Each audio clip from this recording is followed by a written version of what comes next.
un zafiro de valor incalculable, un testamento perdido y un silencio que lo dice todo. Bienvenidos a Minuit Mystère. Soy su anfitriona Aloïs. Dígame, ¿desde qué lugar del mundo nos escucha hoy? Desentrañemos juntos este misterio.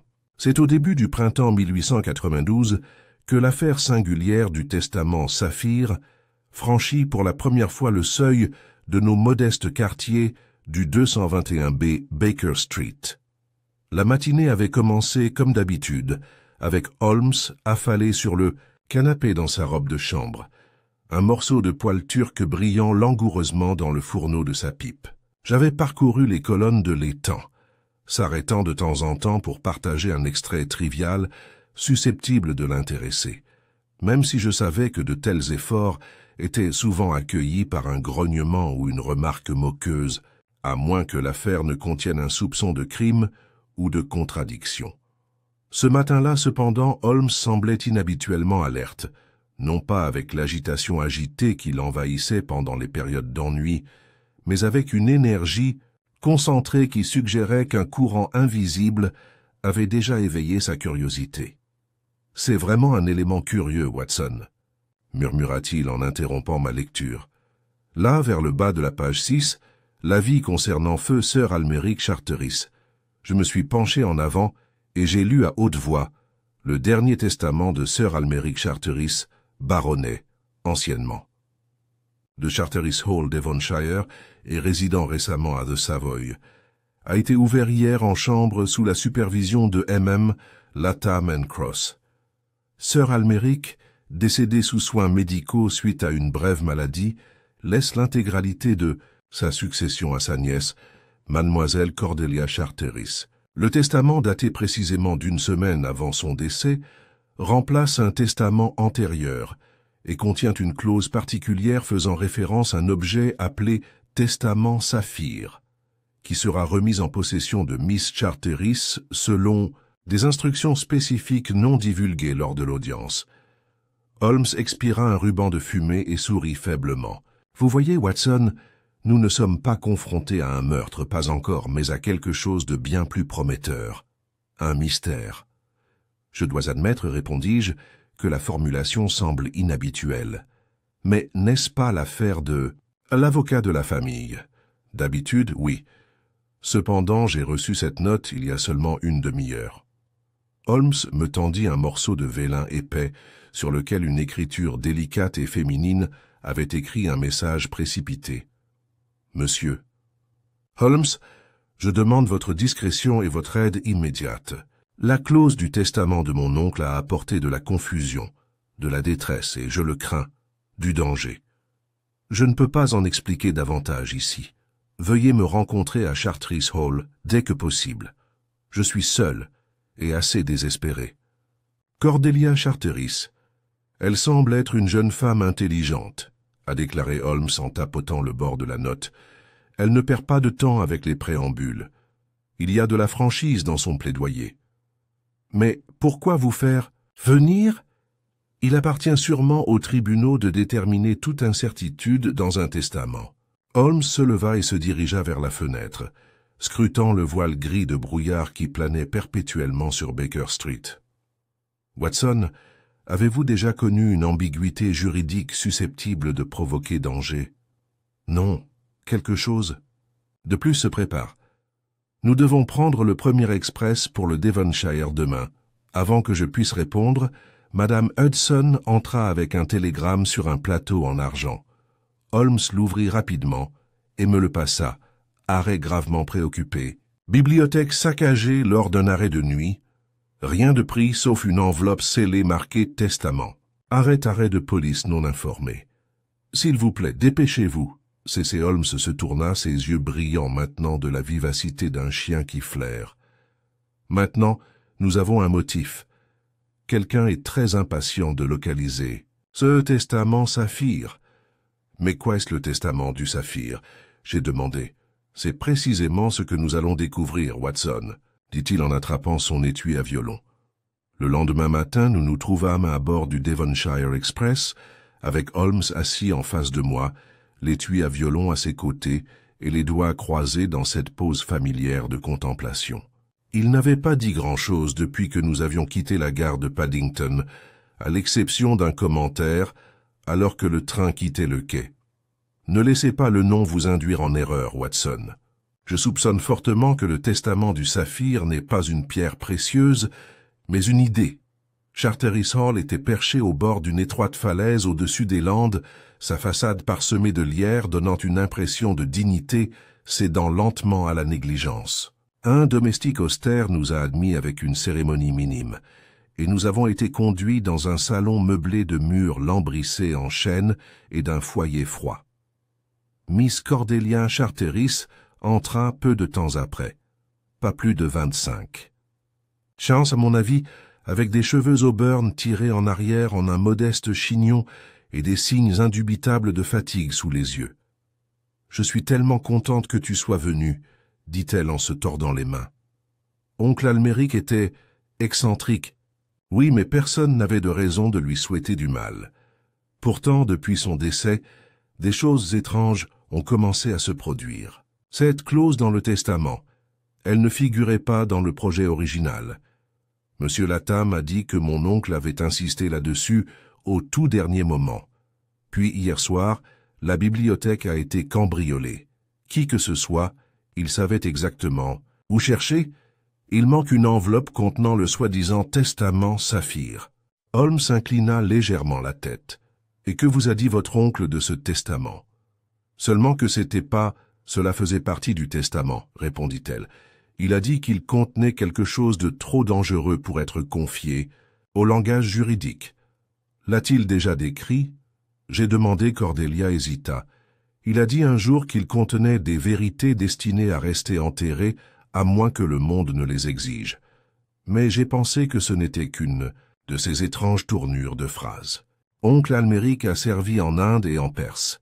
Il parlait souvent par énigme. Holmes se leva et se dirigea lentement vers la cheminée où se trouvait un cadre photo fissuré. « Cela a été pris ici ?» il a demandé. « Oui, en 1888. C'est mon oncle. Moi-même enfant, et l'homme à droite était son secrétaire, M. Rufus Denbury. Il a disparu il y a 3 ans, sans un mot. La police pensait qu'il s'était noyé lors d'une promenade le long de la côte, mais aucun corps n'a jamais été retrouvé. » Holmes regarda la photo, puis revint à elle. « Je crois, Miss Charteris, » dit-il doucement. « Vous venez seulement de commencer à découvrir le mystère voulu par votre oncle. Et ainsi, avec à peine plus qu'un nom, un document volé et une clause énigmatique, nous nous trouvions au seuil de ce qui allait devenir l'un des cas les plus complexes auxquels j'ai jamais eu le privilège d'être témoin, l'énigme. Du testament Saphir avait commencé à se dévoiler. Nous avons passé cette première heure à Charteris Hall dans une atmosphère de malaise à plusieurs niveaux, même si la salle était majestueuse, ses hauts plafonds ornés de corniches sombres et ses pièces bordées de portraits à l'huile d'ancêtres Charteris aux yeux pâles. On avait clairement l'impression qu'elle s'était creuse au fil des ans comme un vaisseau autrefois grand prenant l'eau sous la surface. Même l'air du salon avait un poids, comme si des secrets y persistaient, attendant d'être perturbés. Miss Cordelia Charteris, à la fois posée et visiblement tendue, nous a servi du thé avec une main qui tremblait légèrement lorsqu'elle croyait que personne ne la regardait. Holmes accepta sa tasse, mais ne but pas. Au lieu de cela, ses yeux erraient du tapis persan délavé au bureau laqué près de la fenêtre, et enfin aux épais rideaux qui projetaient de longues ombres dans les coins de la pièce. Avant d'examiner la scène du pillage, commença Holmes, en mettant sa tasse de côté, j'aimerais en savoir plus sur les derniers jours de votre oncle. Vous avez mentionné qu'il est décédé sous soins médicaux. La maladie était-elle prévue? Cordelia hocha lentement la tête, puis secoua la tête comme si elle avait du mal à donner une réponse directe. Oncle était devenu de plus en plus renfermé au cours de l'année écoulée. Il quittait rarement le hall, sauf pour de courts. Séjour au Savoy à Londres, toujours dans la même suite, toujours seul. Il se plaignait de fatigue et de maux de tête, mais le docteur Redmayne a insisté sur le fait que ce n'était rien d'autre que de l'épuisement. Il est mort dans son sommeil. Il y a 15 jours, Paisiblement, du moins c'est ce qu'on nous a dit. Vous insinuez un doute, dis-je doucement. Cordelia leva brusquement les yeux et pendant un instant, quelque chose vacilla derrière ses yeux, de la peur ou un souvenir, je ne pouvais pas le dire. Il y avait des moments, dit-elle doucement, où il semblait effrayé. Il fermait son bureau la nuit.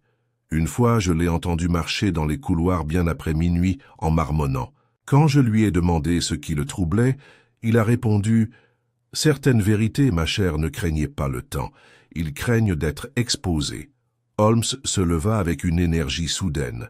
« Voyons maintenant la bibliothèque, Miss Charteris. J'aimerais examiner moi-même les conséquences avant qu'aucune trace ne soit davantage perturbée. » Cordelia nous conduisit dans un couloir étroit, lambrissé de noyer, et sentant légèrement la naphtaline. Les portes du passage étaient toutes fermées, leurs boutons de cuivre émoussés par le temps. Au fond, une lourde porte en chêne était ouverte. Les serrures étaient intactes, dit-elle en s'écartant pour nous laisser entrer. Mais des petites vitres avaient été cassées, et le loquet décroché de l'intérieur. Rien d'autre dans la pièce n'a été touché. La bibliothèque était une pièce étroite à 2 étages, avec au sommet une haute arche de verre dépolie par la poussière. Des bibliothèques grimpaient sur les 2 murs, leurs rangées remplies de volumes de droit, de poésie et d'histoire impériale. Un tapis vert foncé s'étendait sur toute la longueur de la pièce, avec une légère traînée de poils perturbée près du coin le plus éloigné.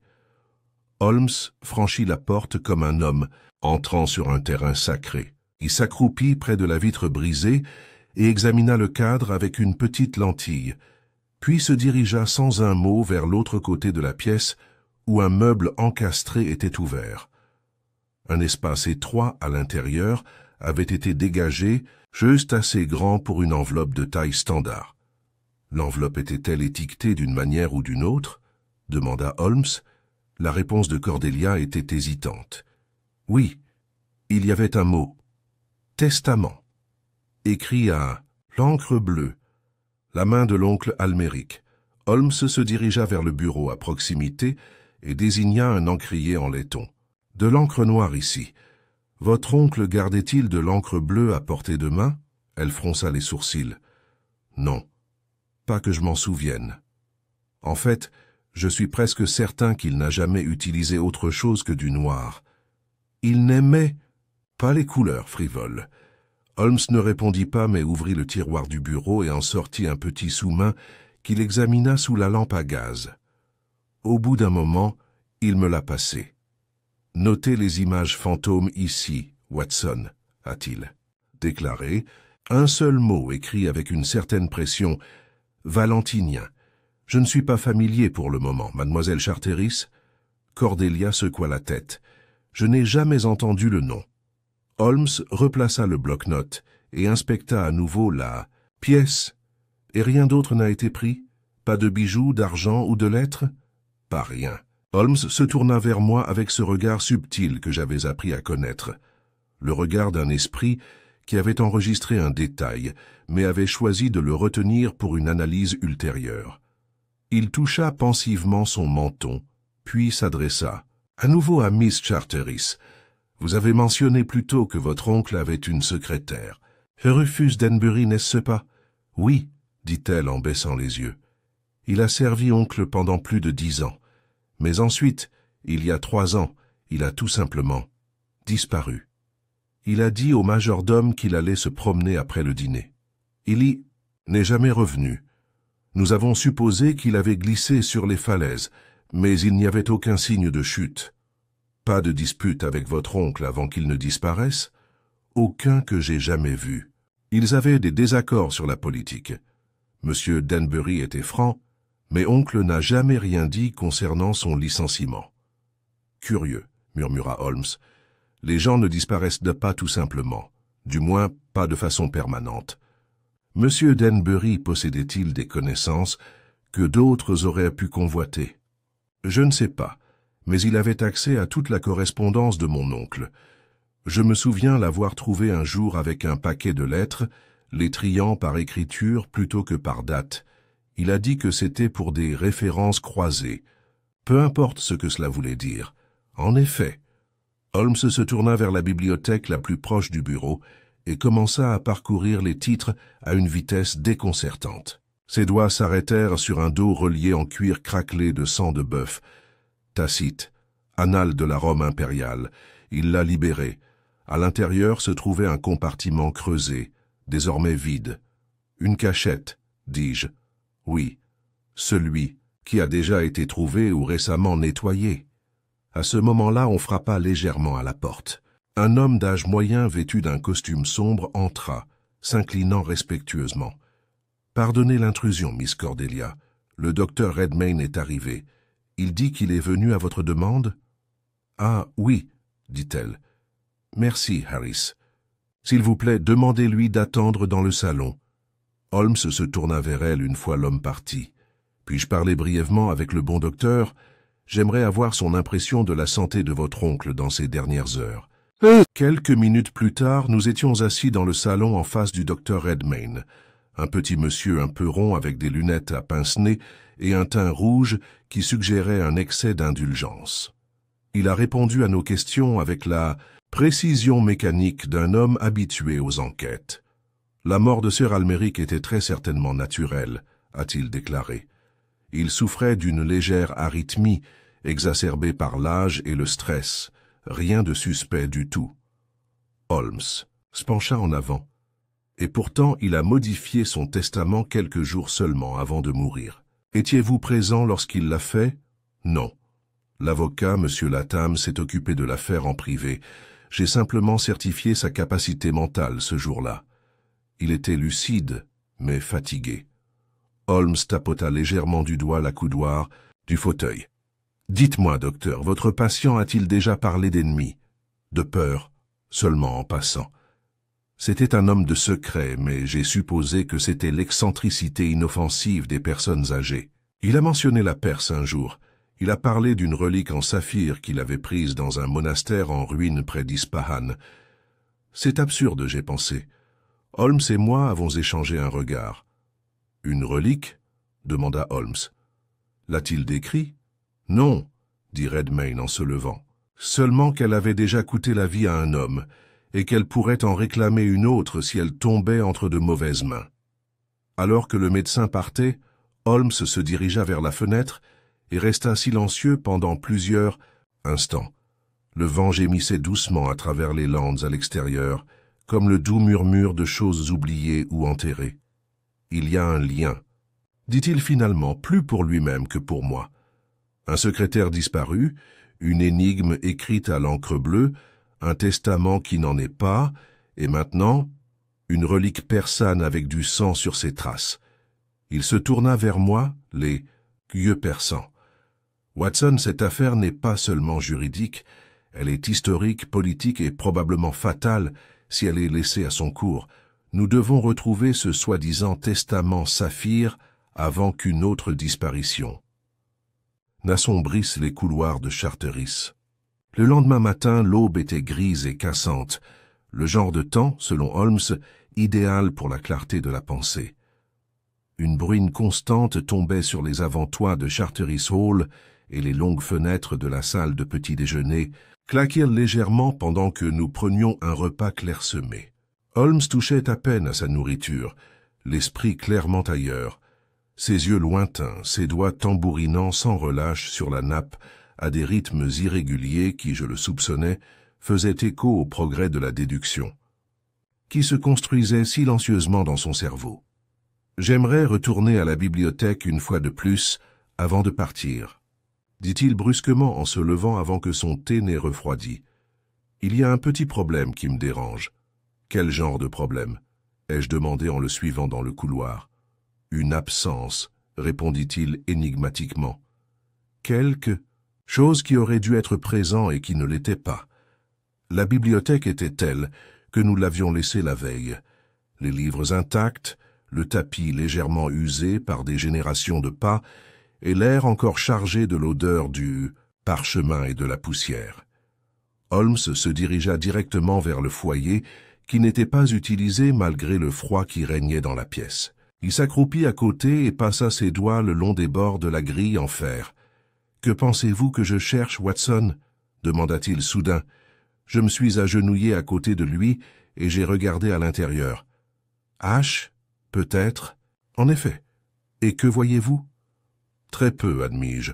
Une fine couche grise, presque imperceptible, presque rien du tout. Exactement.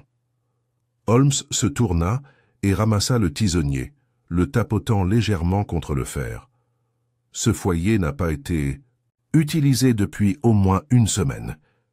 Et pourtant, nous devons croire que quelqu'un est entré par effraction la nuit, a fouillé le placard à la recherche d'un document de grande valeur et n'a même pas pensé à brûler autre chose, pas une note, pas un faux pas. Soit notre voleur a été remarquablement précis, soit il n'a pas eu le temps. Il se leva et fit lentement le tour du périmètre de la pièce, s'arrêtant une fois de plus près de la fenêtre. Watson observe à nouveau la vitre. J'ai examiné la section brisée, un triangle de verre savamment retiré. C'était coupé proprement, dis-je. Pas de bris, précisément. Le travail de quelqu'un d'expérimenté. Un cambrioleur pouvait laisser un bord irrégulier. Cette coupure était chirurgicale, et le chemin jusqu'au meuble était délibéré. Aucun livre dérangé, aucun tiroir ouvert. Quiconque est entré cette nuit-là n'est venu que dans un seul but. L'enveloppe marquée testament. Rien d'autre. Il se tourna vers Cordelia, qui venait d'entrer avec son châle bien serré autour d'elle. « Mademoiselle Charteris, y avait-il quelqu'un d'autre dans la maison ce soir-là que vous? Harris, notre intendant, et Madame Digby, la gouvernante. C'est tout. Est-ce que l'un d'entre eux était éveillé au moment où l'effraction aurait eu lieu? Harris fait parfois une promenade tardive, avant de se retirer. Mais je doute qu'il aurait entendu un bruit s'il n'était pas près de l'aile de la bibliothèque. » Holmes hocha la tête pensivement. « Nous lui parlerons. Mais d'abord, il y a une autre piste que je dois suivre. »« Où aller ?» ai-je demandé, récupérant déjà mon manteau. « Le village de Langmere. Un petit relieur et papetier y opère sous le nom de Hargreaves. Il tient un registre de chaque commande, aussi mineure soit-elle. Si l'encre bleue a été achetée localement, surtout par quelqu'un qui n'y est pas habitué, il le sait peut-être. » Langmere n'était qu'à 1,5 km du hall. Un modeste groupe de maisons en pierre et de boutiques érodées disposées le long d'une seule ruelle pavée. La boutique de la papeterie était étroite, avec sa devanture remplie de plumes, de bouteilles d'encre, de registres et d'une publicité fanée pour de la cire à cacheter violette. La cloche au-dessus de la porte sonna joyeusement lorsque nous entrâmes. Un homme nerveux portant des lunettes leva les yeux derrière le comptoir. « Bonjour, messieurs. » Holmes s'avança, frappant une fois sa canne contre le sol. « Monsieur Hargreaves, je crois ?»« C'est moi ? Je me demande si vous pourriez m'aider. Au cours des 15 derniers jours, est-ce que quelqu'un est venu acheter de l'encre bleue, une belle variété, adaptée à l'écriture sur vélin ?» L'homme s'est gratté le menton. « L'encre bleue, dites-vous. Ce n'est pas courant ici. La plupart des gens veulent juste du noir ou du vert occasionnellement. Mais oui, à bien y penser, j'en ai vendu une bouteille la semaine dernière, fabriquée en France. Ton plus clair que la plupart. Vous souvenez-vous de qui? Un gentleman, ou du moins il en avait l'air. Grand manteau gris rasé de près. Il n'a pas donné de nom. Il a acheté l'encre et un stylo plume assorti. Ce qui était étrange, c'est que sa main tremblait. Léger tremblement lorsqu'il a signé le reçu. A-t-il payé en pièces ou en billets? Remarque. Vieux papier. Bancaire, 5 livres. Inhabituel pour un achat aussi simple que celui-là. Holmes hocha la tête, satisfait. Et l'écriture manuscrite sur le reçu? Élégant même s'il est un peu à l'étroit. Incliné à gauche. Holmes se tourna vers moi avec un léger sourire. Script incliné à gauche, Watson. Peu courant. Suggère qu'un droitier déguise délibérément sa main. Pardonnez-moi, dis-je au papetier, mais auriez-vous toujours le reçu? Monsieur Hargreaves a sorti un grand livre sous le comptoir et a feuilleté la page appropriée. Holmes l'examina avec soin. DR. Les initiales qu'il a utilisées, murmura Holmes. Pas concluant, mais intéressant néanmoins. Alors que nous sortions du magasin et retournions le long de l'allée, Holmes était silencieux. J'avais alors appris à ne pas interrompre un tel silence. Cela signifiait que les indices s'alignaient, que les engrenages de ce formidable esprit se mettaient en place. DR, dit enfin Holmes, ou RD peut-être, un renversement. Nous devons considérer la possibilité, Watson, que Rufus Denbury ne soit pas mort. Je l'ai regardé. Mais il a disparu il y a 3 ans. Disparu, oui, mais sans corps, sans preuve. Je crois que notre mystérieux visiteur est revenu à Charteris Hall sous le couvert de la nuit, et il cherchait quelque chose qu'il avait aidé à cacher. Alors pourquoi le volerait-il? Pourquoi ne pas simplement le récupérer pendant la journée quand personne ne s'en doutait? Parce que, Watson, le temps ne joue plus en son faveur. À notre retour au hall, Holmes a demandé à voir Harris, le steward. Un homme grand et silencieux avec des cheveux argentés et une démarche semblable à celle d'un soldat à la retraite, Harris entra dans le salon et se tenait les mains derrière le dos, attendant. « Harris, commença Holmes, avez-vous fait votre promenade habituelle la nuit où la bibliothèque a été cambriolée? Je l'ai fait, monsieur. Avez-vous vu ou entendu quelque chose d'inhabituel? Harris fronça les sourcils. Maintenant que vous en parlez, oui, j'ai cru voir une lanterne près de la haie sud, mais quand je me suis approché, il n'y avait rien. J'ai pensé que c'était un effet du brouillard. Avez-vous informé quelqu'un? Non, monsieur, cela ne semblait pas important à l'époque. Holmes hocha légèrement la tête. Une dernière question. Vous souvenez-vous de monsieur Denbury? Bien sûr. Homme étrange, gardé pour lui-même. Disparu sans laisser de traces. Croyez-vous qu'il est mort? Je l'ai fait, jusqu'à maintenant. Cet après-midi-là, nous sommes retournés à la bibliothèque. Holmes examina à nouveau la fissure dans le rebord de la fenêtre, sortant cette fois un mince bout de papier de sa poche de poitrine. Il y avait dessus un frottage qu'il avait fait plus tôt à partir de l'intérieur du livre creux. « Il y a une légère empreinte ici, dit-il, comme si quelque chose était pressé dessus.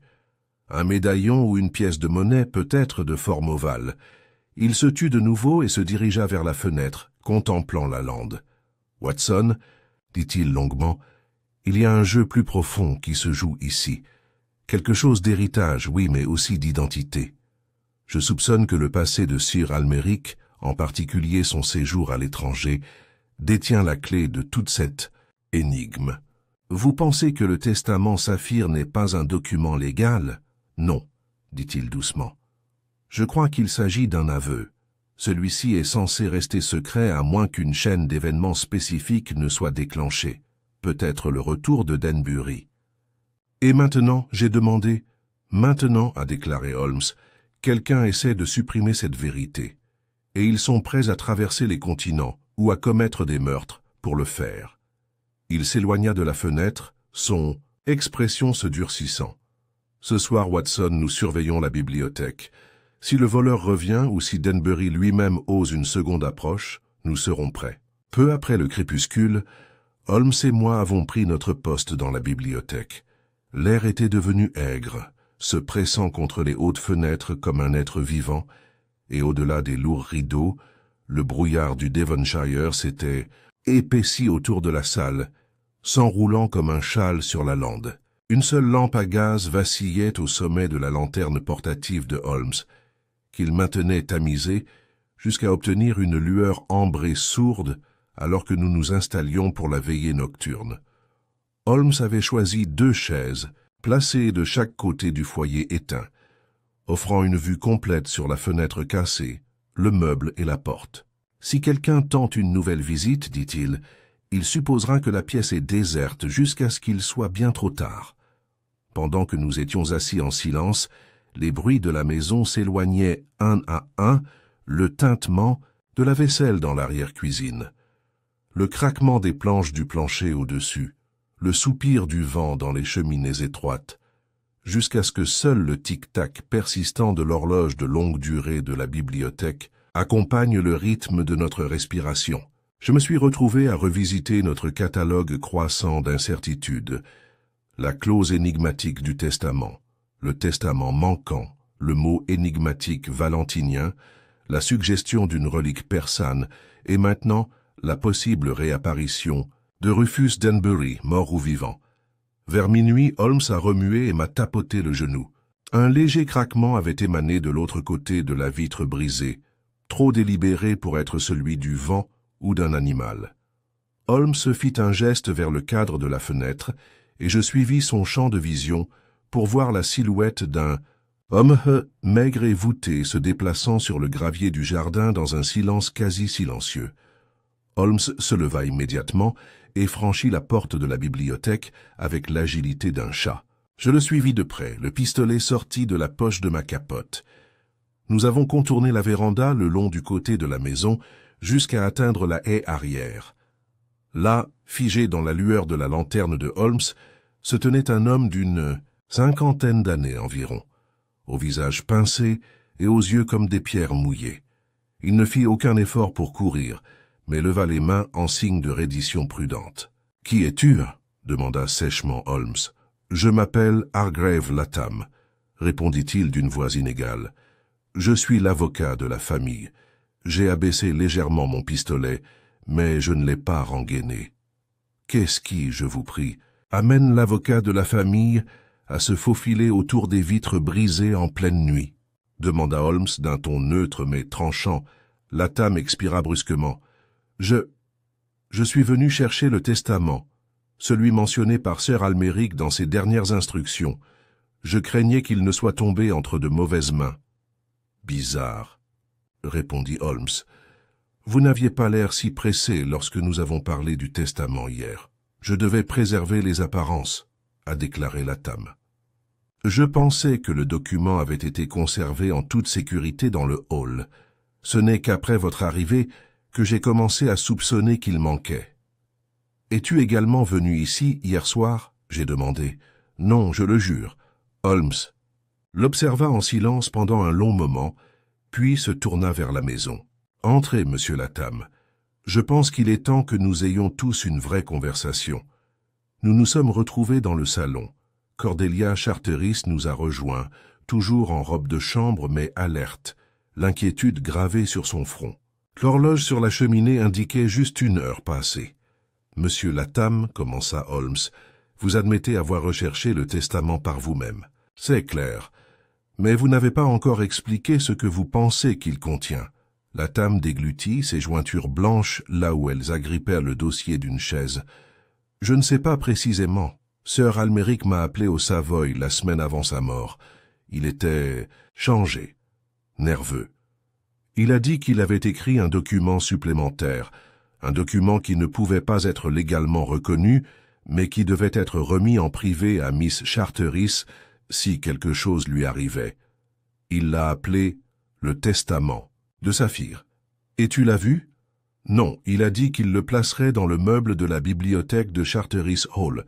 Je l'ai seulement aidé à réviser le testament principal pour inclure la référence. Pourquoi n'en avez-vous pas parlé à Miss Charteris plus tôt? J'avais peur de l'alarmer. Et pour être parfaitement honnête, je n'étais même pas certain que le testament existait. Sir Almeric faisait souvent allusion à des choses qui ne se sont jamais produites. Holmes se pencha légèrement en avant. Une dernière question, monsieur Latham. Pourquoi ce soir? Qu'est-ce qui vous a poussé à entrer par effraction dans la maison maintenant? Latham hésita. Parce que j'ai reçu une lettre, anonyme. Elle est arrivée ce matin. Elle disait « Il regarde. Si le document n'est pas retrouvé ce soir, il disparaîtra à jamais. » Les yeux de Holmes brillèrent. « Avez-vous toujours cette lettre ?»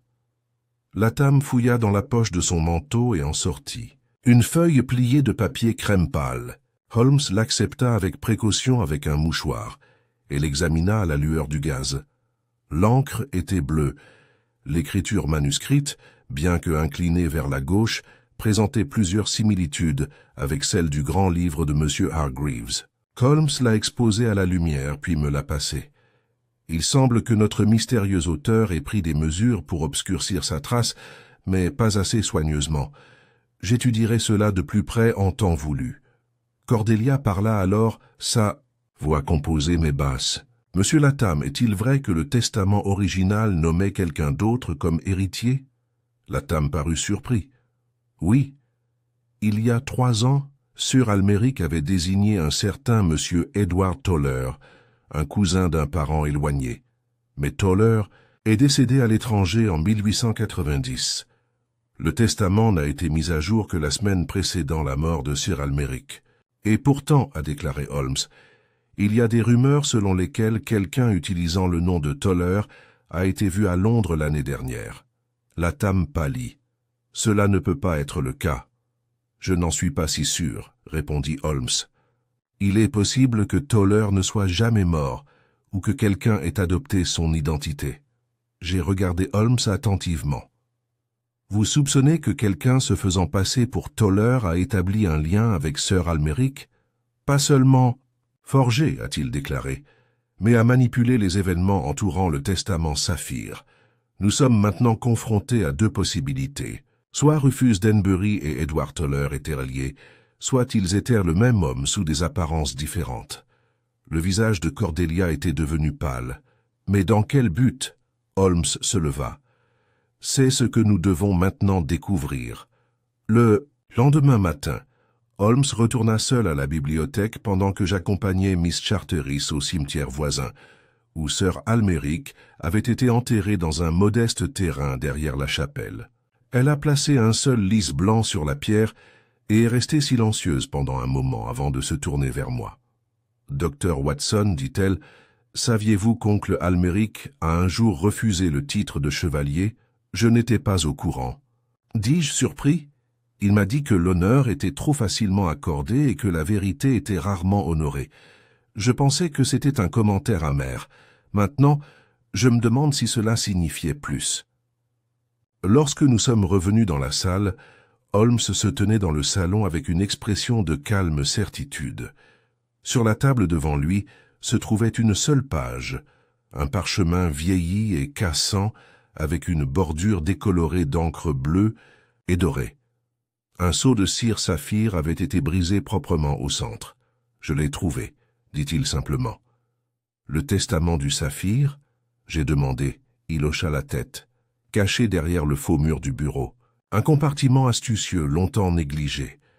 Sir Almeric était plus prudent que nous ne le soupçonnions. « Qu'est-ce que ça dit ?» demanda Cordelia. Holmes leva la main. « C'est, Miss Charteris, quelque chose que nous allons lire ensemble. Mais d'abord nous devons confirmer si l'homme se faisant passer pour Toller est vraiment celui qu'il prétend être. Car je crois que ce document n'est pas simplement une révélation d'héritage, mais une accusation. Et avec cela, l'affaire a tourné, non pas avec le tonnerre ou la violence, mais avec un murmure tracé à l'encre saphir et un nom qui n'avait pas été prononcé depuis des années. Ce n'était pas souvent que je voyais Holmes manipuler un document avec respect, mais alors qu'il dépliait soigneusement le parchemin connu sous le nom de testament de Saphir sur la table du salon, il y avait une retenue notable dans ses mouvements. L'encre décolorée, teintée de bleu, s'était diluée par endroits, suggérant soit un âge avancé, soit une altération artificielle délibérée. Cordelia et moi étions à proximité, silencieux pendant qu'il parcourait le contenu, ses yeux gris parcourant chaque ligne comme s'il déchiffrait non pas un langage, mais un code. Finalement, Holmes recula et croisa les bras. « Bien ?» ai-je demandé. « Ce n'est pas ce à quoi nous nous attendions, » a-t-il déclaré. « C'est plus qu'une confession personnelle. C'est un témoignage de trahison et une accusation contre un homme présumé mort. » Cordelia se pencha, sa voix à peine audible. « Contre M. Denbury ?» Holmes se tourna vers elle. « Non, contre Edward Toller. Ou plutôt l'homme réclame être Edward Toller. Il lui a remis le document et nous l'avons lu par-dessus son épaule. Le testament a été écrit de la main ferme de Sir Almeric, sans les tremblements ou les incohérences que l'on pourrait attendre d'un homme dans ses derniers jours. Ce n'était pas un testament, ni une lettre d'adieu.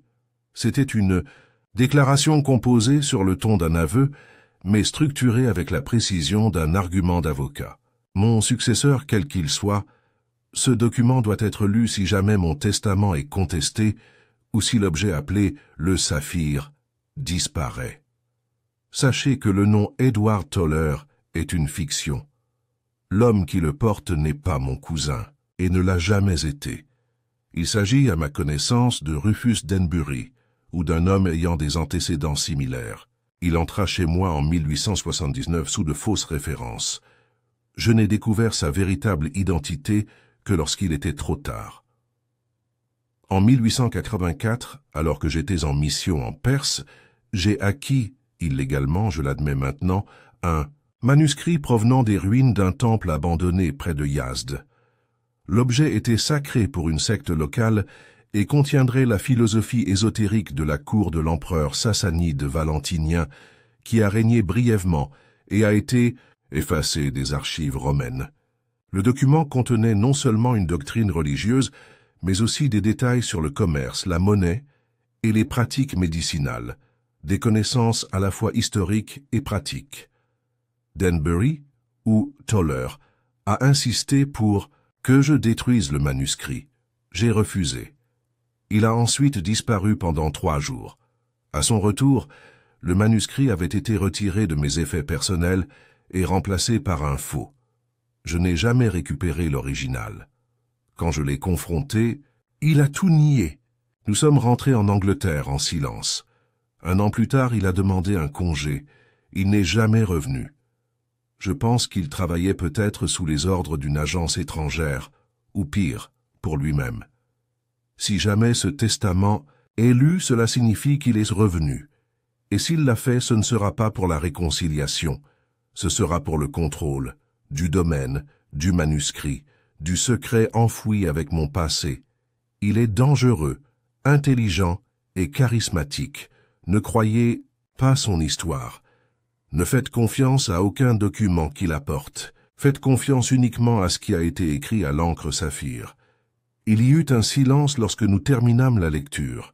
Les yeux de Cordelia brillaient, même si je ne pouvais pas dire si c'était à cause de la peur ou du chagrin. « Puis il est vivant », murmura-t-elle, et il est revenu. Holmes se dirigea vers la fenêtre, les bras croisés derrière lui. Si l'on en croit le récit de Sir Almeric, et je ne vois aucune raison d'en douter, alors Denbury a fabriqué une identité en tant qu'Edward Toller afin d'hériter. Mais s'il est revenu, il a dû le faire en secret, probablement sous un autre nom. La question est maintenant, où est-il? J'ai dit, mais personne dans le village ou à la salle n'a sûrement vu un étranger récemment. Quelqu'un l'aurait remarqué. Pas nécessairement, a répondu Holmes. Il n'agit peut-être pas seul. Cordelia se tourna brusquement. Tu veux dire, quelqu'un ici pourrait-il l'aider? Holmes hocha la tête. Considérez ceci. Le cambriolage de la bibliothèque était chirurgical. L'encre était rare. La lettre anonyme envoyée à M. Latham a été écrite avec une connaissance préalable d'événements qui n'avaient pas été publiquement évoqués. Ce n'est pas l'œuvre d'un homme désespéré agissant seul. C'est quelqu'un qui comprend le domaine, ses routines, ses vulnérabilités, son personnel. Alors qui, j'ai demandé? L'intendant? La gouvernante? Peut-être, a déclaré Holmes, ou quelqu'un de plus haut. Il fit une pause, puis regarda Cordelia. Miss Charteris, pardonnez-moi, mais puis-je vous demander, à quel point étiez-vous proche de votre oncle au cours de sa dernière année? Elle cligna des yeux. Plus proche. Qu'avant, mais pas aussi proche que je l'aurais souhaité. Il était renfermé. Il me parlait par énigme. Il commençait parfois une phrase, puis changeait de sujet à mi-chemin. Je ne savais jamais s'il me protégeait ou me testait. Holmes hocha légèrement la tête. Et vous a-t-il déjà parlé directement de Valentinien? Elle fronça les sourcils. Non, jamais. Mais il a fait mentionner la Perse une fois. Il a dit que l'air sentait le fer et le jasmin. Je me souviens de cette phrase parce qu'elle était si étrange. Holmes tapota une fois le manteau de la cheminée avec ses doigts. Watson, je crois qu'il est temps que nous rendions une autre visite au bureau du notaire à Langmere. Il y a 2 choses que je souhaite examiner. Le registre des documents d'identité et le registre des transferts légaux. Si Denbury a tenté de reprendre son emprise sur la succession, même sous un pseudonyme, il a peut-être laissé des empreintes digitales à l'encre. Le bureau de M. Latham était une suite exiguë au-dessus d'une librairie. Ces murs étaient tapissés de volumes de jurisprudence et de cartes poussiéreuses du Devon. L'avocat nous a accueillis d'un signe de tête prudent et nous a dirigés vers sa salle de documents. Un espace étroit rempli de tiroirs et de boîtes d'index. Holmes m'a fait signe de l'aider, et nous avons commencé à trier le registre d'identité pour l'année 1891. Après 10 minutes, Holmes s'est arrêté et a tapé une entrée de ligne sur un petit folio bleu. « Ici », dit-il. Une consultation immobilière a été enregistrée sous le nom d'Errowan. J'ai lu l'entrée à haute voix. Client cherchant des conseils sur le transfert de confiance pour des biens hérités à l'étranger. Décrit comme « reclus intelligent tremblement dans la main droite ». Holmes sourit sinistrement. Encore notre ami, Dere, les mêmes initiales utilisées pour signer le reçu de la papeterie de Hargreaves. Denbury Rowan, peut-être? Une tournure astucieuse. Monsieur Latham avait l'air secoué. C'est le même homme qui a présenté des papiers prétendant être Toller il y a des années. Mais on m'a dit que l'affaire était close. C'était peut-être déposé, a déclaré Holmes, mais il n'a jamais été fermé. Il s'est tourné vers moi. Cet homme tente de réintégrer le domaine par un tour de passe-passe légal. Mais pourquoi maintenant, après tant d'années? Quelque chose a dû changer. Soit il a récemment découvert que le testament avait survécu, soit il a peur que quelqu'un d'autre l'ait fait. De retour au hall, Holmes se dirigea vers le bureau à l'étage et demanda la présence de Cordelia. Une fois assemblée, il a produit une paire de lettres, l'une provenant de l'enveloppe du testament récupéré, l'autre la menace anonyme envoyée à M. Latham. Il les posa côte à côte. Comparez la boucle du R, l'espace entre les voyelles, la pression ici, origines identiques. Et pourtant, dis-je, il a pris grand soin de masquer la lettre avec une écriture inclinée. En effet, répondit Holmes, mais l'écriture manuscrite est comme la voix. Elle véhicule des échos, quel que soit le déguisement. Cordelia regarda les journaux pendant un long moment. Alors l'homme qui a envoyé l'avertissement à M. Latham et l'homme qui a forgé l'affirmation sous le nom de Toller et l'homme qui est entré par effraction dans la bibliothèque ne font qu'un. « Oui, » a déclaré Holmes. « Et maintenant je soupçonne qu'il n'est plus loin. » Il se dirigea de nouveau vers la fenêtre, les landes disparaissant dans le brouillard au-delà. « Ce soir, Watson, nous laisserons la bibliothèque sans surveillance et nous laisserons passer la rumeur, subtilement, que le testament a été récupéré et est maintenant stocké dans le coffre-fort du bureau. Si notre adversaire est aussi désespéré que je le crois, il frappera à nouveau. » Et s'il le fait, Holmes se tourna. Alors la mascarade prendra fin. La soirée s'est déroulée dans un calme artificiel. Holmes avait veillé personnellement à ce que la nouvelle du testament Saphir retrouvée puisse filtrer tranquillement dans la maison. Il a parlé avec Madame Digby d'un ton juste assez fort pour être entendu par Harris, l'intendant, et a fait une grande démonstration en ouvrant le coffre-fort dans le bureau en présence de Cordelia. Bien sûr, le document placé à l'intérieur n'était pas le véritable testament mais un morceau de parchemin vierge, plié et scellé d'un cachet de cire emprunté au bureau du notaire. Un leurre élégant, destiné à faire sortir une main jusqu'alors restée cachée. La ruse a fonctionné plus rapidement que Holmes ne l'avait prévu. Il était juste après 2 heures du matin lorsque j'ai été réveillé par une forte odeur de fumée et le son de la voix de Cordelia qui appelait depuis le couloir. « Feu, l'aile ouest !» J'ai bondi du lit, tirant sur mon manteau alors que je me précipitais hors de ma chambre.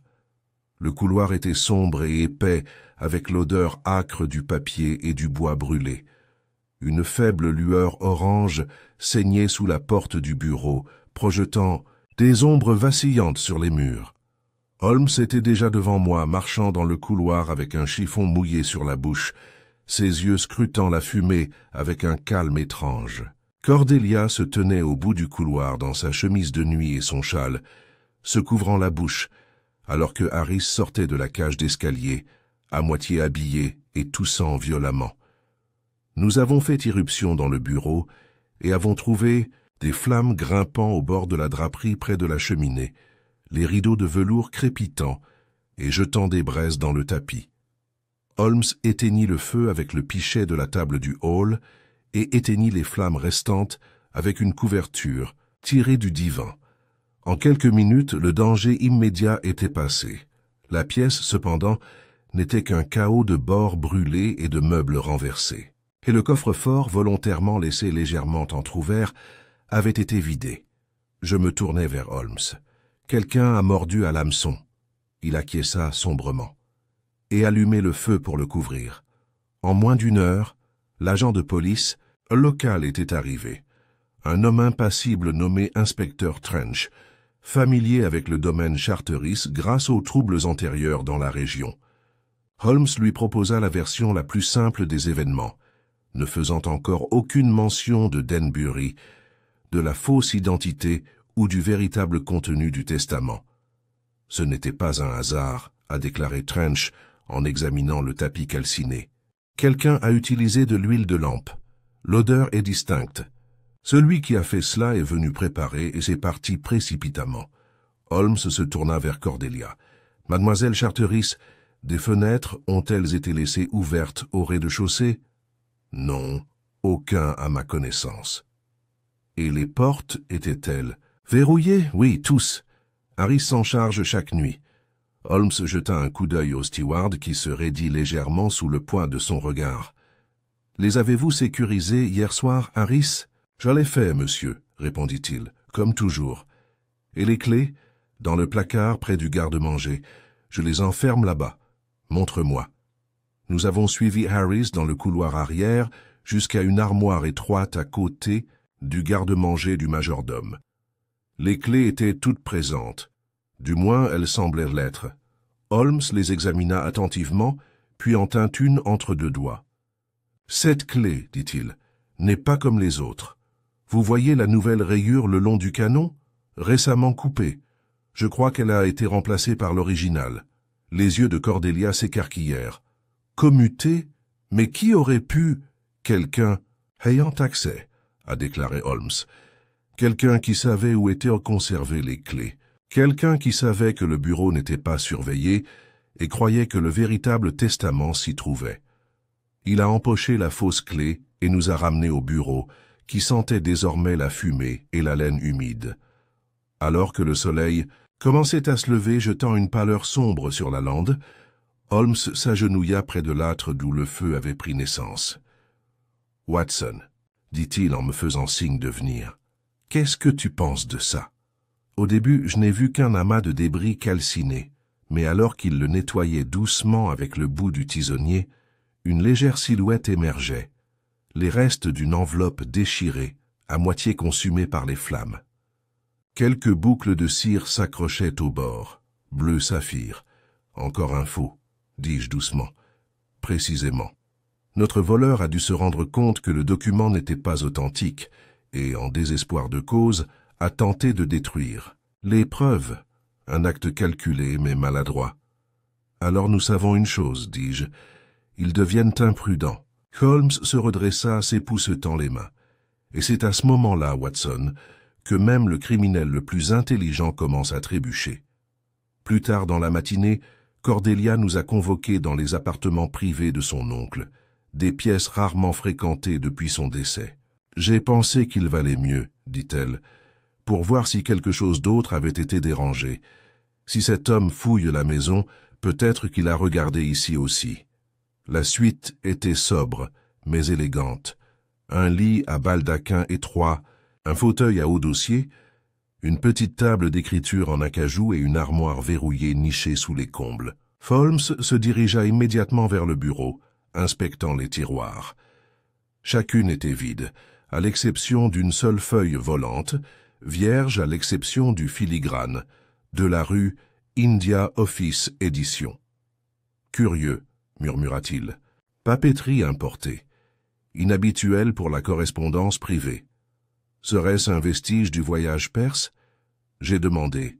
Peut-être, ou est parti délibérément. » Holmes tourna ensuite son attention vers le placard, que Cordelia déverrouilla avec une clé de sa chaîne.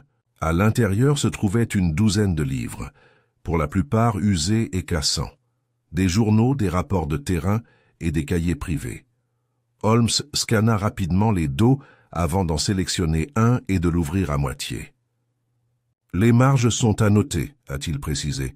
« Regardez, voyez ici. V-script, voire folio 12, traduction partielle, médecine, pas théologie. » J'ai regardé par-dessus son épaule.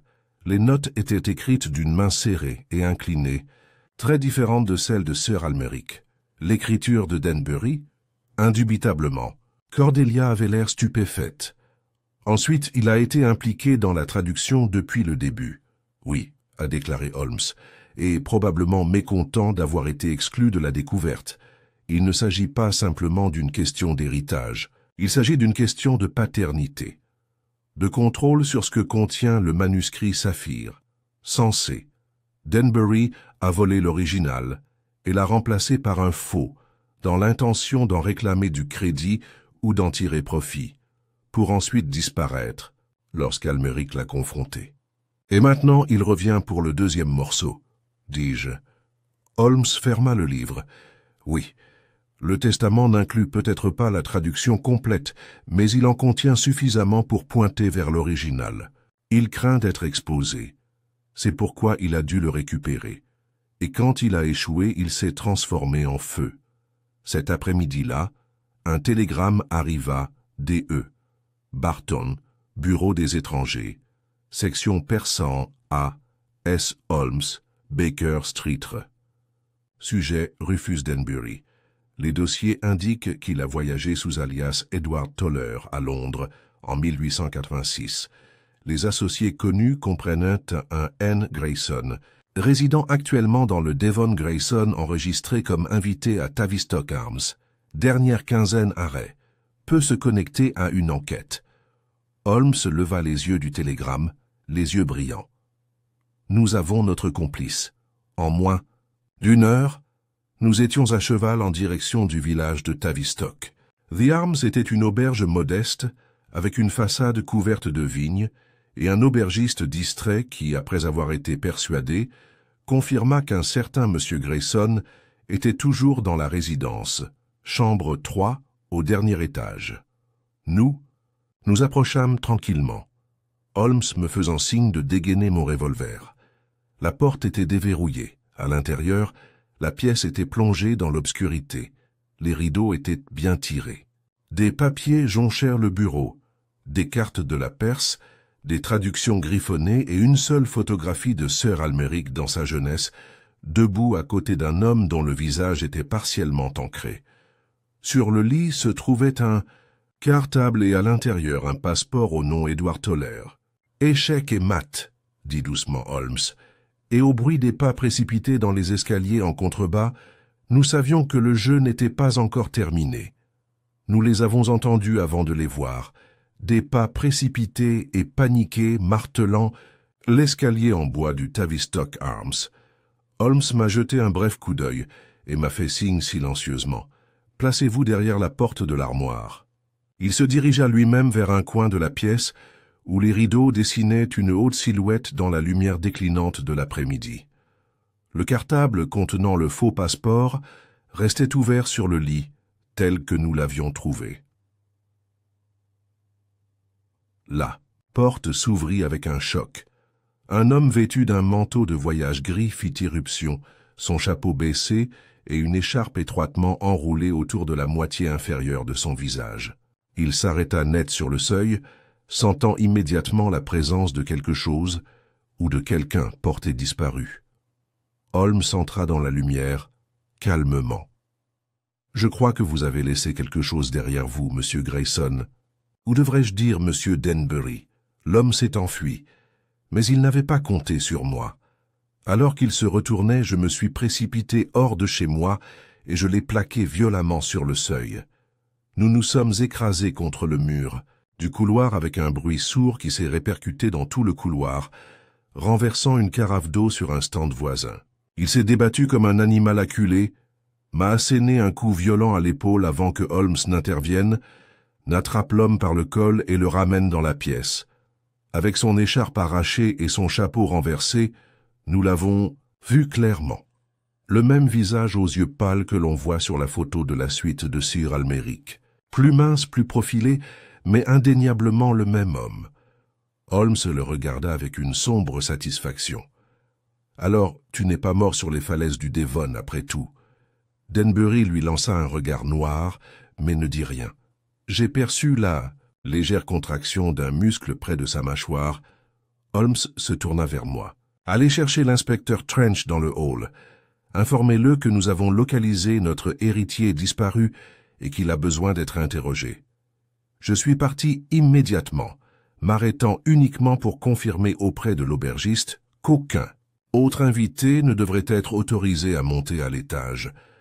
Au moment où nous sommes revenus avec l'inspecteur Trench et 2 agents, Denbury s'était ressaisi et était assis dans l'unique fauteuil de la pièce, les jambes croisées et les doigts retroussés, pour imiter la posture contemplative de Holmes. Il arborait un léger sourire qui ne touchait pas ses yeux. « Laissez-moi deviner, » dit-il lorsque l'inspecteur entra. « Fraude, contrefaçon, vol et maintenant incendie criminel, je présume. » « Nous pouvons laisser le magistrat trier les accusations, » répondit froidement Trench. « Tu viendras avec nous. » Les yeux de Denbury se tournèrent vers Holmes.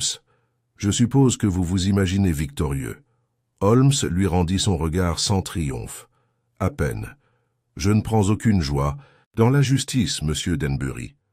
Seulement dans la vérité. Et la vérité est que votre plan a été construit de manière impressionnante, mais construit sur une erreur de calcul fatale. Oh, vous avez sous-estimé Sir Almeric et surestimé votre propre subtilité. » Denbury eut un rire doux et sardonique. C'était un mourant, avide de légende. Ce manuscrit n'a jamais été le sien. Il l'a volé et l'a exhibé comme un trophée personnel. Je l'ai simplement rendu à sa place. « Alors pourquoi te déguiser ?» j'ai demandé.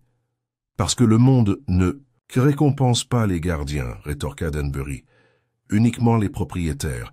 Je devais protéger ce que le testament pouvait révéler. Si cela impliquait de forger un nom et de récupérer un héritage, qu'il en soit ainsi. » Et allumer un feu, Tranchet intervint. Denbury hésita, juste le temps de confirmer ses soupçons. « Je n'ai pas allumé le feu, » dit-il lentement, « mais j'ai peut-être inspiré quelqu'un d'autre à agir. »« OMS » demanda Holmes. Denbury sourit. « Je suppose que si je te disais ça, le jeu serait vraiment terminé. » Holmes se tourna vers l'inspecteur. « Emmenez-le au commissariat de Langmer. Détenez-le pour suspicion de fraude et tentative de destruction de preuves. Je ferai des déclarations dans la soirée. » Alors qu'il le faisait sortir, Denbury jeta un dernier regard vers Holmes. « Vous ne retrouverez jamais le manuscrit original, vous savez. » Holmes n'a pas répondu. Pas encore. Plus tard dans la journée de retour à Charteris Hall, Cordelia écouta en silence Holmes raconter toute l'étendue de la tromperie de Denbury. La fausse identité, la réapparition sous le pseudonyme de D. Rowan, la lettre à M. Latham, le faux testament et enfin la tentative de saisir l'héritage par des moyens légaux, contrecarrés uniquement par les aveux cachés de Sir Almeric. Elle était assise près du feu dans le salon, son expression « illisible ». « Alors c'est fini. »« Pas tout à fait, » a déclaré Holmes. « Une pièce reste portée disparue. »« Le manuscrit saphir original ?»« Exactement. » J'ai froncé les sourcils. « Vous croyez qu'il n'a jamais été vraiment volé ?» Holmes se tourna vers la cheminée et ajusta une petite sculpture, un cheval d'albâtre qui se tenait depuis longtemps à côté d'un buste miniature de César. « Je crois qu'il a été volé, oui, mais pas par Denbury.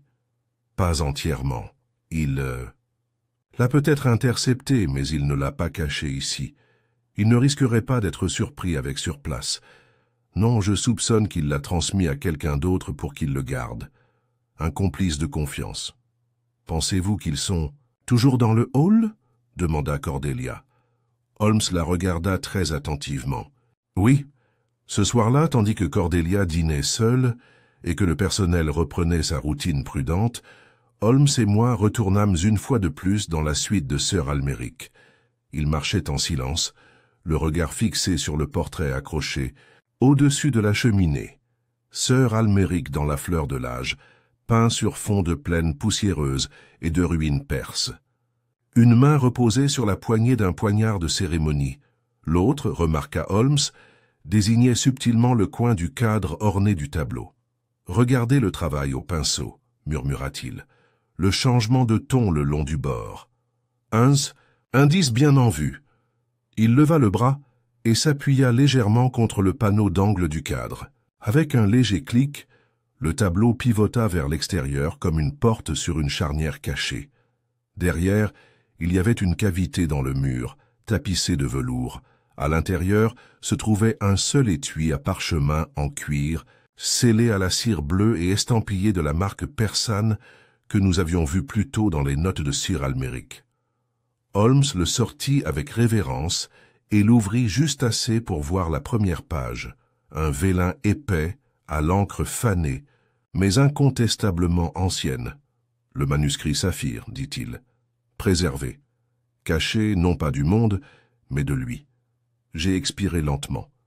Alors Sir Almeric savait que Denbury reviendrait. « Oui, » a déclaré Holmes, et il a laissé derrière lui juste assez de miettes de pain pour conduire l'esprit droit à la vérité. Nous avons remis le parchemin dans le coffre-fort, pas le leur, mais le compartiment renforcé que Holmes avait résécurisé plus tôt. Cette fois, il n'y aurait pas d'appât, seulement une résolution. Le lendemain matin, Cordelia nous a rencontrés dans la bibliothèque, où les cendres du vol raté laissaient encore de légères marques sur le tapis. « J'ai décidé, a-t-elle déclaré, de faire don du manuscrit au British Museum, à une condition, que la vérité sur la découverte de mon oncle soit enregistrée dans son intégralité, avec son nom. » Holmes inclina la tête, la moindre trace d'approbation se lisant sur ses traits. Une sage décision, que la vérité soit connue et que le manuscrit soit préservé pour l'érudition, pas pour le pouvoir. « Merci, » dit-elle doucement, « pour avoir mené à bien cette tâche. » Alors que nous quittions Charteris Hall pour la dernière fois, le brouillard s'est dissipé juste assez pour révéler les landes dans leur beauté austère et balayées par le vent. La lumière du matin rendait les champs argentés, les nuages teintés de lavande et d'or. Holmes alluma sa pipe et marcha à côté de moi sans parler pendant un moment. Puis enfin il dit « Vous savez, Watson, ce n'est pas l'encre ou la volonté qui a résolu cette affaire. C'était la nature des hommes. » « Comment veux-tu dire ? Denbury cherchait le contrôle. Sir Almeric cherchait la vérité. L'un a construit un masque. L'autre a laissé un héritage. Et toi ? J'ai simplement enlevé la poussière. Il n'a rien dit de plus jusqu'à ce que nous atteignions le train. Ce n'est que lorsque nous étions de retour à Londres et réinstallés dans le cadre familier du 221B Baker Street que Holmes m'a offert une explication complète. Le feu avait été allumé dans l'âtre, les lampes à gaz jetaient une lueur chaleureuse dans la pièce, et les restes de notre thé de midi restaient intacts entre nous. Holmes se tenait à la fenêtre, l'obscurité grise de Baker Street se diffusant à travers la vitre comme du brouillard dans une bouteille. Dehors, le bruit d'une voiture claquant sur les pavés donnait au monde son agitation habituelle. À l'intérieur, il n'y avait que le léger bruissement du foie et le tapotement régulier des doigts de Holmes contre le rebord de la fenêtre. « Vous voyez, Watson, » commença-t-il sans préambule, « l'élégance de cette affaire ne résidait pas dans ces éléments exotiques, le manuscrit persan, la clause secrète ou même la fausse identité. Non, la véritable complexité résidait dans la psychologie derrière elle. J'ai posé ma tasse et me suis penché en avant. Continue. » Holmes se tourna, traversant la pièce avec l'énergie d'un homme encore en pleine poursuite. Considérons les principaux personnages. Tout d'abord Sir Almeric Charteris, un homme au service impérial, érudit, fier et secret. Son acquisition du soi-disant manuscrit Saphir n'était pas un simple acte de vanité. C'était, pour lui, un trophée spirituel. Il croyait avoir découvert quelque chose qui transcendait le gain colonial. Pourtant, il savait aussi que sa possession était dangereuse, à la fois légalement et personnellement. À cause de Denbury, Holmes hocha la tête.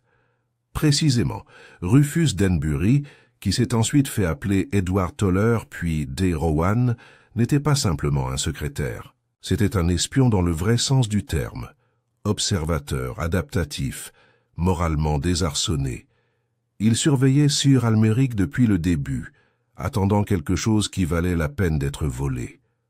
Lorsque le manuscrit est tombé entre les mains de Charteris, Denbury a frappé, remplaçant l'original par un faux et disparaissant avec le véritable artefact. Suis-je intervenu? Et quand Almeric l'a confronté, il a disparu. Mais pourquoi réapparaître des années plus tard? Pourquoi ce retour élaboré en tant qu'héritier? Parce que, dit Holmes en s'asseyant en face de moi, Denbury était devenu effrayé. Il savait que le testament, s'il était jamais découvert, pourrait le détruire. Il a donc cherché à légitimer ses affirmations avant que la vérité ne puisse faire surface. Se faisant passer pour Toller, il lui a donné une voie légale pour accéder à la propriété, mais cela lui a également donné accès. Il pensait que le manuscrit original ou une transcription pourrait encore être caché quelque part dans la salle. Et ça l'était. En effet, mais il n'avait pas expliqué le dernier coup de ruse de Sir Almeric, le testament, un piège déguisé en confession. Vous voyez, Watson, Charteris savait qu'il était en train de mourir. Il n'avait aucune raison de poursuivre Denbury à travers le monde. Au lieu de cela, il a construit une sorte de piège intellectuel. Un piège qui ne se déclencherait que si Denbury tentait de récupérer le domaine ou de déterrer le passé. Je me frottais le menton pensivement. Et la formulation étrange du testament, les références aux vérités qui craignent d'être révélées, un choix délibéré, induire en erreur ceux qui le lisent trop hâtivement, tout en guidant quelqu'un comme moi vers le message le plus profond. Ce n'était pas seulement un indice du vol, c'était un avertissement et un jugement moral. Mais le complice, j'ai demandé. Denbury n'était pas seul. Qui l'a aidé? Holmes sortit une lettre pliée de la poche de son manteau et me la tendit. C'était le même message anonyme reçu par M. Latham, celui écrit à l'encre bleue. Cette fois, cependant, Holmes l'avait annoté de délicates notes marginales. « Remarquez la formulation ici, » a-t-il déclaré. « Il surveille. Si le document n'est pas retrouvé ce soir, il disparaîtra à jamais. » L'écriture, comme « vous vous en souviendrez », correspond à celle des communications antérieures de Denbury. Mais le papier, Watson, ça venait du propre bureau de Miss Cordelia. J'ai levé les yeux, surpris. Vous pensez que Miss Charteris était impliquée? Non, dit doucement Holmes. Je crois que quelqu'un dans sa confiance était. Quelqu'un ayant accès à ses quartiers. La gouvernante, Madame Digby, par exemple. Un serviteur fidèle, oui, mais qui avait longtemps servi non seulement Cordelia, mais aussi Sir Almeric. Je crois qu'elle a été manipulée, ou peut-être persuadée, par Denbury sous un faux nom. Mais dans quel but? Pour transmettre des messages, pour détourner l'attention, peut-être même pour planter ou récupérer des objets dans le hall. Elle n'a peut-être pas compris la portée de ce qu'elle aidait. Et elle n'a jamais avoué. Elle n'a jamais été confrontée, a déclaré Holmes. Ce n'est plus nécessaire maintenant. La chaîne a été brisée. Denbury est en détention. Le testament a été révélé. Le manuscrit sécurisé. Il se paye. Leva et se dirigea vers l'étui à violon posé sur la cheminée. Mais ce qui m'a le plus fasciné, Watson, c'est le choix du nom valentinien. J'ai cligné des yeux. Un empereur romain, n'est-ce pas? Un terme obscur. Il y avait plusieurs hommes portant ce nom, mais peu ont régné longtemps. Mais, plus intéressante encore, Valentinien n'était pas connu pour ses conquêtes, mais pour son effacement. Son règne a été partiellement effacé des archives en raison de conflits religieux. Des traités entiers attribués à sa cour ont été considérés comme hérétiques ou politiquement gênants et ont été perdus, jusqu'à ce que des fragments refont surface dans les commentaires persans des siècles plus tard. Et le manuscrit est de Sir Almeric. Cela semble être une synthèse de tels fragments, a déclaré Holmes. Le testament du saphir n'a jamais été consacré au saphir. Il s'agissait de clarté, préservation. Sir Almeric savait que révéler la vérité trop tôt serait dangereux. Mais cacher, ce serait entièrement remettre la victoire à l'homme qui l'avait déjà volée. J'ai laissé cette pensée s'installer. Alors il a laissé une clé à la place, dis-je. Pour quelqu'un d'assez intelligent pour suivre la piste. Holmes hocha la tête. Précisément, et maintenant cette vérité peut enfin servir l'histoire, pas l'ambition. Il y eut une longue pause, puis Holmes se releva une fois de plus, son humeur s'éclaircissant tandis qu'il attrapait sa pipe. J'ose dire, Watson, nous avons mérité quelques jours tranquilles. Plus d'incendies, plus de contrefaçons. Juste la sérénité du brouillard londonien et les scones de Madame Hudson. J'ai ri. Vous dites toujours cela, Holmes. Et pourtant... La prochaine affaire arrivera avant que le thé ne refroidisse. Holmes sourit et se retourna vers la fenêtre, la fumée de pipe s'enroulant autour de lui comme une brume. Peut-être, mais pour l'instant, laissez la poussière retomber. L'affaire du testament de Saphir était close, mais les échos de ces vérités, comme l'encre dans laquelle il était écrit, persistaient longtemps après que le parchemin ait été plié. Les jours qui suivirent notre retour à Londres se passèrent dans un calme trompeur. La nouvelle de l'affaire Charteris s'est répandue dans les journaux par fragments vagues, aseptisés. Un homme du Devonshire arrêté pour stratagème frauduleux en matière de succession, manuscrit rare récupéré dans un domaine privé, mystère à Charteris Hall résolu par un détective consultant. Nulle part l'histoire complète n'a été dévoilée, et elle ne le sera pas non plus. Pas au moment où le British Museum commençait son catalogage délicat et privé de ce que Holmes avait déjà décrit comme un bouleversement silencieux dans les annales de l'érudition persane. Pourtant, malgré la clôture apparente de l'affaire, je me suis retrouvé à ruminer souvent ce qui restait en suspens, non pas dans les faits de l'affaire, mais dans sa résonance émotionnelle. Le véritable vol n'avait pas eu lieu uniquement dans le bureau ou la bibliothèque, mais des années auparavant, en Perse dans la mémoire et dans la confiance. Un après-midi, près d'une semaine après notre retour, j'ai trouvé Holmes, dans son fauteuil près du feu, les longues jambes croisées, le violon appuyé contre le rebord de la fenêtre. Une lettre était ouverte sur la table d'appoint à côté de lui, scellée dans la cire bleu pâle, que j'avais fini par associer irrévocablement à l'affaire. Il remarqua mon regard. « C'est de Miss Charteris », dit-il simplement. « Bonne nouvelle, j'espère ?» Il hocha la tête. Le British Museum a confirmé l'authenticité du manuscrit. Son contenu suscite déjà l'intérêt de plusieurs cercles universitaires. Elle a insisté assez fermement pour que le nom de son oncle reste bien en évidence sur la découverte. Comme il se doit, répondis-je en prenant place. Almeric Charteris n'était pas un saint, mais il n'était pas le méchant que Denbury prétendait être. Il est mort en protégeant le savoir, pas en l'accumulant. Holmes ne répondit pas immédiatement. Il attrapa de nouveau la lettre et relut à haute voix une ligne particulière. Même si je ne sais pas quel prix mon oncle a payé en esprit pour garder ses secrets, je comprends maintenant pourquoi il les gardait si farouchement. La vérité, lorsqu'elle est enfin découverte, est rarement pratique, mais toujours nécessaire. Il déposa la lettre et regarda le feu. Elle va s'en remettre, dit-il doucement. Il y a de la force en elle. Et Denbury, il reste en détention. Le procureur de la couronne prépare des accusations. Il semble qu'il ait opéré sous de fausses identités dans 3 pays, l'Angleterre, la Perse et même la France. Une piste de détournement qui s'étend sur près d'une décennie. Je me déplaçais avec inquiétude. Pourtant, vous avez dit qu'il travaillait avec quelqu'un. Quelqu'un à l'intérieur du hall Holmes expira par le nez. Madame Digby. J'ai regardé. Tu es sûr? Elle n'est pas complice au sens juridique du terme. Pas de faux documents, aucune trace financière. Mais il y avait des incohérences dans son témoignage. La nuit de l'incendie, elle a affirmé qu'elle dormait dans les combles. Pourtant, l'agent a trouvé des empreintes de pas boueuses sur l'escalier arrière, bien plus fraîches que le chemin habituel de la gouvernante. Elle a probablement été utilisée. Nourrie d'une histoire par Denbury, manipulée grâce à sa loyauté de longue date envers la famille. Sera-t-elle inculpée? Holmes secoua la tête.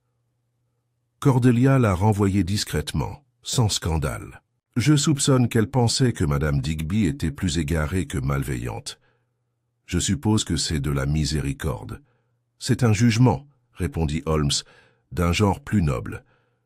Nous sommes restés assis en silence pendant un moment, le feu crépitant entre nous, jusqu'à ce que je me tourne vers un sujet qui me tourmentait encore. Holmes, dis-je, qu'en est-il de la phrase du testament « des vérités qui craignent d'être révélées » ? Vous m'avez dit une fois que c'était une mauvaise direction, mais cela vous a semblé ému. Il croisa mon regard. C'était une mauvaise direction pour les yeux, Watson, pas pour l'esprit. Le testament était en fait un chiffre psychologique, une énigme enveloppée dans un langage confessionnel. Il permettait à Charteris de dire ce qu'il ne pouvait pas dire à haute voix, même à Cordelia. C'était un document destiné à deux publics, Denbury, qui ne verrait que les ramifications juridiques, et un futur lecteur qui pourrait saisir les couches morales en dessous. J'ai lentement hoché la tête. « Et toi ?» ?»« J'étais le troisième public, » dit doucement Holmes, « celui qui était destiné à résoudre l'énigme. Ce soir-là, je me suis retrouvé seul à marcher près de Regent's Park, l'air vif et pur, après une brève pluie. Les nuages s'étaient brisés juste assez pour laisser respirer la ville, et les lampes projetaient des auréoles dorées sur le trottoir humide. J'ai retourné l'affaire à nouveau dans mes pensées, et pour la première fois je me suis retrouvé non pas obsédé par l'architecture déductive du génie de Holmes, mais par les contours émotionnels de ceux que nous avions laissés derrière nous. Cordelia Charteris, désormais gardienne d'un héritage forgé dans le secret et presque perdue au profit de l'ambition. Sœur Alméric, dont les actes finaux étaient ceux d'un homme essayant de se faire pardonner en silence, et même Denbury, condamné non seulement par la cupidité, mais aussi par une sous-estimation profonde et fatale de la vérité. De retour à Baker Street, j'ai trouvé Holmes toujours devant le foyer, la pipe maintenant allumée, le violon intact à côté de lui. Il n'a pas levé les yeux lorsque je suis entré, mais a parlé comme si nous n'avions jamais été séparés. « Vous souvenez-vous, Watson, dit-il, de ce que Sir Alméric a écrit à propos du manuscrit original, qu'il contenait de la médecine et non de la théologie ? Je fais. Il y a des lignes dans ce manuscrit, a-t-il poursuivi, qui ont depuis été traduites pour faire référence à un composé utilisé pour engourdir la douleur. Une combinaison d'herbes autrefois considérées comme sacrées dans les rituels, zoroastriens, des siècles avant que le laudanum n'atteigne l'Europe. J'ai cligné des yeux. Vous voulez dire, Charteris était assis sur une découverte médicale ? Holmes sourit faiblement. Peut-être, ou peut-être qu'il le croyait. Ce qui compte, c'est que je l'ai cru. C'est ce que Denbury cherchait à exploiter, et ce que le testament était censé protéger. Je m'assis sur la chaise d'en face. Il ne s'agissait pas seulement d'héritage, il s'agissait également de sauvegarder les connaissances. La connaissance, a déclaré Holmes, et la sagesse de retarder la mise en œuvre jusqu'à ce qu'elle ne puisse plus faire de mal. J'ai regardé les flammes monter et descendre dans la grille, et je me suis retrouvé ému de manière inattendue. C'était un cas rare, celui-ci, moins une lutte d'esprit qu'une question de déterrer ce que le temps, la peur et l'orgueil avaient longtemps enfoui. « Holmes, dis-je après une pause, tu ne m'as jamais dit ce que tu as fait avec le seau de cire saphir. » Il fouilla dans sa poche et la posa sur la table entre nous, un petit reste de bleu durci, tacheté de suie, mais intact. « Un souvenir ?» dit-il simplement. Pour me rappeler que parfois les plus petits fragments portent le plus grand poids. Ainsi se conclut l'étrange affaire du testament du saphir, un cas moins violent que beaucoup d'autres, mais non moins profond. Dans sa portée, ce n'était pas une histoire de mort, mais de préservation, de l'héritage et de la frontière ténue entre protection et secret. Il y aurait d'autres cas, pour la plupart plus sombres, plus urgents, plus théâtraux dans leurs crimes. Mais aucun de ceux qui sont restés dans ma mémoire ne ressemble à celui-ci. C'est quelques semaines plus tard, par un matin marqué par des gelées précoces et la promesse d'un printemps bien retardé, que la dernière pièce du dossier du testament de Saphir se mit tranquillement en place, sans fanfare, sans télégramme ni coups à la porte, mais au moyen de la méthode la plus anodine. Une lettre non signée et livrée par courrier ordinaire. Il est arrivé pendant le petit déjeuner, entre une fine tranche de pain grillé beurré et la 3e inspection par Holmes de la cuisine. Foi mots croisés. Madame Hudson l'apporta avec le reste du courrier, jetant à peine un coup d'œil à l'enveloppe brun terne, et la plaça à côté de la tasse de thé de Holmes avec l'efficacité d'une longue habitude. Holmes, sans lever les yeux, l'ouvrit. Il la lut en silence pendant plusieurs instants, puis me l'a tendue à travers la table sans un mot. L'écriture était soignée, féminine, et sans aucun doute sans hâte. La note était brève. Certaines dettes ne peuvent pas être payées en espèces ou en confession. Je n'ai toujours cherché à protéger que ce qui était sacré pour lui. Peut-être que cela me culpabilise, peut-être que non, mais sachez que le manuscrit n'a jamais été le trésor. C'était la confiance qu'il accordait à son entourage. Ça, j'ai échoué. Pas de nom, j'ai regardé Holmes. Madame Digby? Il hocha la tête. Un acte final. Pas tout à fait un aveu, pas tout à fait un plaidoyer. Mais ça suffit. Veux-tu informer Cordelia? Elle sait, dit-il. Le licenciement ne s'est pas fait sans conversation. Elle a épargné à Madame Digby un scandale et, ce faisant, a permis à la vérité d'être discrètement établie. Il y eut une longue pause pendant que Holmes retournait à son journal, le pliant d'une main tout en allumant sa pipe de l'autre. Je l'ai observé pendant un moment, réfléchissant à la curieuse évolution de l'affaire. Cela avait commencé par une clause dans un testament, de simples mots sur parchemin, et nous avait conduits à travers la contrefaçon, la flamme et la trahison, pour finalement arriver à ceci, une lettre sans ambition, mais bordée de culpabilité par la grâce. C'est rare, dis-je à voix haute, qu'une de nos affaires se termine ainsi. Holmes haussa un sourcil. Tu veux dire sans corps. Cela est sans finalité. La plupart du temps, il y a une ligne claire entre le coupable et l'innocent, entre ce qui a été volé et ce qui a été restitué. Mais cela semble inachevé, ou peut-être simplement non résolu.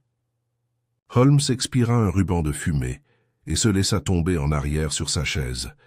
Parce que la vérité humaine se prête rarement à des conclusions claires, Watson.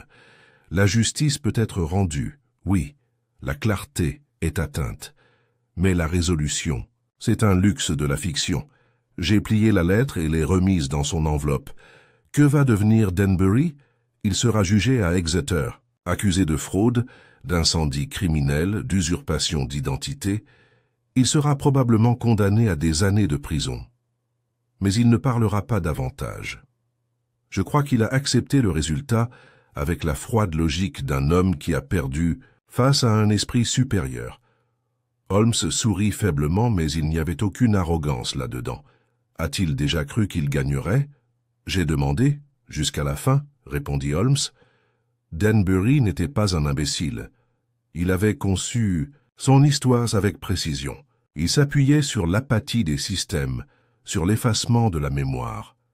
Si Cordelia avait été moins perspicace, ou si le testament n'avait pas été caché aussi astucieusement, il aurait très bien pu réussir. Mais la fierté, Watson, la fierté laisse toujours des empreintes digitales. Et pourtant, dis-je, il nous a presque fait croire qu'Edward Toller était réel. Presque, approuva Holmes. Mais un homme qui n'existe que sur papier doit finalement entrer dans la lumière. C'est alors que l'ombre échoue. Nous sommes restés assis dans un silence convivial pendant un certain temps, le feu craquant dans la cheminée. Je ne pouvais m'empêcher de penser, malgré la conclusion de l'affaire, que nous avions effleuré quelque chose de plus profond, moins une énigme qu'une parabole. Finalement, j'ai rompu à nouveau le silence. Dites-moi honnêtement, Holmes, est-ce qu'il s'agissait déjà de votre manuscrit? Il m'a regardé par-dessus le bord de sa tasse de thé. Non, dit-il. Il s'agissait de l'homme qui a laissé le manuscrit derrière lui. J'ai compris. Cet après-midi-là, nous avons fait une promenade dans Marylebone, Holmes ouvrant la voile avec sa longue foulée habituelle, les mains jointes derrière le dos, la ville s'activant indifféremment autour de nous. Il s'arrêta chez un bouquiniste et passa ses doigts sur une étagère de textes archaïques, s'attardant sur un volume écorné d'histoire provinciale romaine. « Je me demande, murmura-t-il, combien de vérités restent cachées dans l'encre. » J'ai jeté un coup d'œil au titre, « Les voies perdues de l'Empire ». « Tu crois qu'il y en a d'autres ?» j'ai demandé, des dizaines, des centaines peut-être. Pas seulement dans les manuscrits, mais dans la mémoire, dans les noms supprimés, les documents révisés, les lettres disparues. L'histoire est organisée. Watson, un peu comme une galerie. Ce qui est montré n'est que ce qui rentre dans le cadre. Il a continué dans la rue et je l'ai suivi, la brise froide nous dépassant, tandis que les nuages se déplaçaient au-dessus de nous. Alors que nous approchions de Baker Street, Holmes ralentit et regarda pensivement les rangées de fenêtres donnant sur la route. « Il y a quelque chose de presque poétique, dit-il, dans le dernier geste de Sir Almeric. Il a écrit une énigme et l'a confiée non pas au temps, mais à l'intellect. Il savait que ce qu'il avait caché finirait par attirer l'esprit juste, sinon moi, du moins quelqu'un comme moi. Il n'avait pas d'héritier de son intellect, mais il croyait au passage du flambeau de la logique. J'ai souri. « Vous vous flattez. »« Non, dit-il avec une lueur dans les yeux, je flatte la raison. Ce soir-là, je retourne à mon journal, où je tiens le récit de nos aventures les plus insolites. J'ai intitulé l'entrée l'énigme du testament du saphir, un nom que Holmes n'a jamais utilisé à haute voix, mais qui semblait capturer l'esprit de l'affaire. Pas un testament au sens juridique, ni un saphir au sens littéral, mais tous deux symboles de clarté, héritage, et la vérité sous pression. J'ai écrit tard dans la nuit, et juste avant de poser mon stylo, je me suis souvenu d'une phrase que Holmes avait murmurée dans sa barbe en examinant le manuscrit pour la dernière fois. Certaines vérités exigent qu'un voleur les poursuive avant de se laisser retrouver. Peut-être avait-il raison. Ou peut-être, comme toujours, avait-il simplement 2 longueurs d'avance. Ainsi se conclut le cas du testament saphir, une histoire de masques et de manuscrits, de noms oubliés et de noms forgés, d'intellect, d'héritage et du fardeau de la vérité. Ce ne fut pas la plus dramatique de nos aventures, ni la plus périlleuse, mais c'était l'un des plus rares, car il nous rappelait à tous les deux que même les indices les plus discrets, lorsqu'ils sont recherchés, peuvent résonner au fil des années comme le tonnerre dans une pièce scellée,